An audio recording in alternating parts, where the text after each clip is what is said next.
रिया और रितु काफी अच्छे दोस्त थे। दोनों की आपस में खूब बनती। दोनों एक ही ऑफिस में काम किया करती थी। रिया रितु को अच्छा दोस्त मानती, लेकिन रितु। अरे रिया, तुम लोगों का अपना मकान नहीं है, क्यों नहीं तुम और नरेंद्र भी हमारी कॉलोनी में ही मकान ले लो?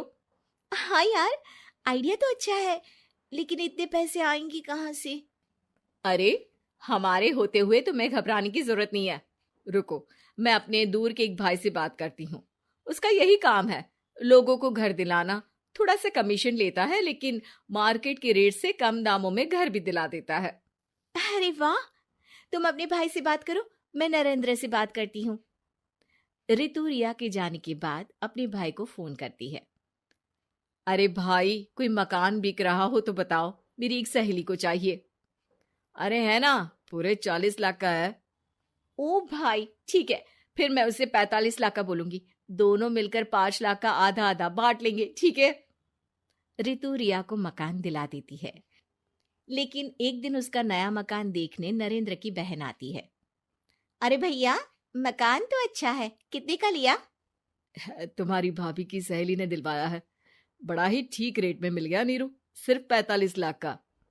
तभी नीरू का पति बोलता है। नरेंद्र, ये तो बहुत महंगा है। मेरे दोस्त ने भी यही मकान सिर्फ 38 लाख में लिया है। चलो, मैं तुम्हें उनके घर ले चलता हूँ।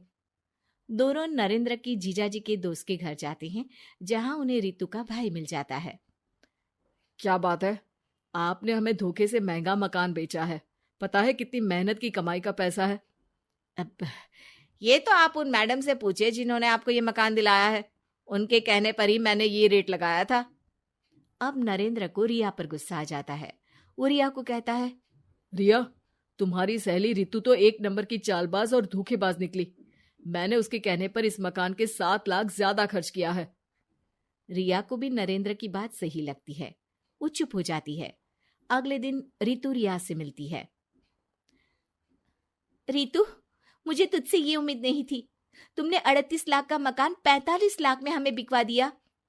रितु अपनी पोल खुलती देख जोर जोर से रोने लगती है।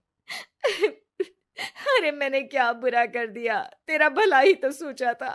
अरे तुझे उस प्रॉपर्टी डीलर की बात पर भरोसा है, लेकिन अपनी सहेली पर नहीं।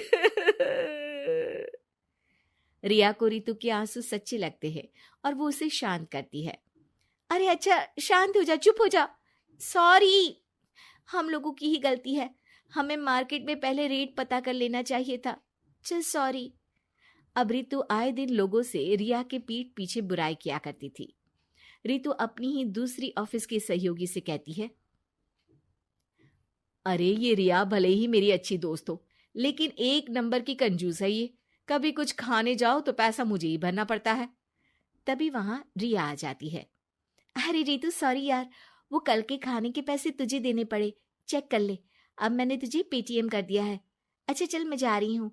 रिजाइन जो दे रही हूँ, बाद में बात करते हैं। रिजाइन? क्यों? तूने अपनी बेस्ट फ्रेंड यानी मुझे भी नहीं बताया, क्यों? अरे नहीं यार, ऑल सडन प्लान बना। दरअसल ये नया घर का ईएमआई निकालनी काफी मुश्किल हो रही है, तो सोचा घर पर ही कोई बिजनेस कर लूं। अब इतनी थोड़ी सी कमाई में हो नहीं पा रहा है ना। अच्छा अच्छा, क्या बिजनेस करेगी? देख, तू तो जानती है कि यहाँ मुझे सिर्फ 15,000 मिलता है, लेकिन घर में बच्चों का प्ले स्कूल खोलूंगी तो पूरे 4,000 एक बच्चे से मिलेगा।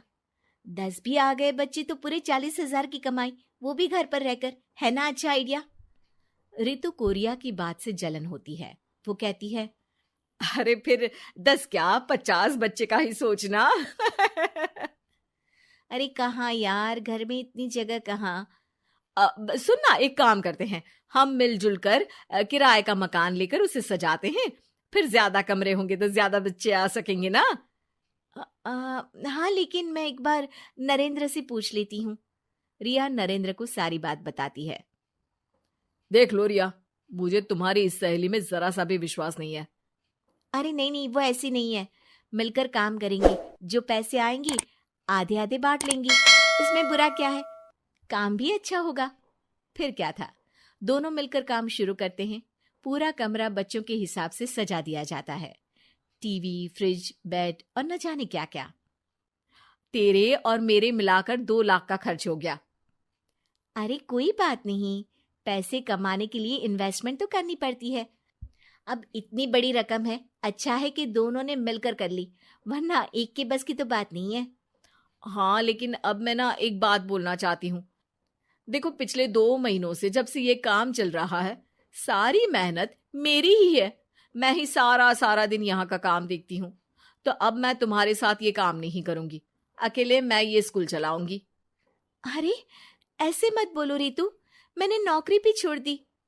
थोड़ी बहुत सेविंग्स थी, वो भी मैंने स्कूल को बनाने में लगा दी।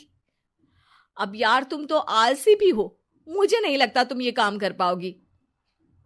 रितु, नरेंद्र ठीक बोलते थे, तुम भरोसे के लायक नहीं हो। ये मेरी गलती है कि मैंने तुम पर विश्वास किया। अच्छा जी, तो गलती की ना। मैं तुमको तुम्हारे पैसे धीरे धीरे करके दे दूंगी। अच्छा होगा कि अब तुम यहां से निकल जाओ। बेचारी रिया सर झुकाकर घर वापस आ जाती है। नरेंद्र, वही हुआ जिसका डर था। रितु ने मुझे पार्टनरशिप से हटा दिया। मैं ये बात जानता था रिया, लेकिन मैंने तुम्हें इसलिए फोर्स नहीं किया क्योंकि जब तक तुम खुद धोखा नहीं खाती, तुम्हें अकल नहीं आती।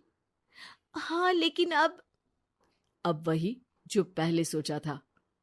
और फिर क्या, रिया घर से ही बच्चों को संभालने का काम शुरू कर देती है।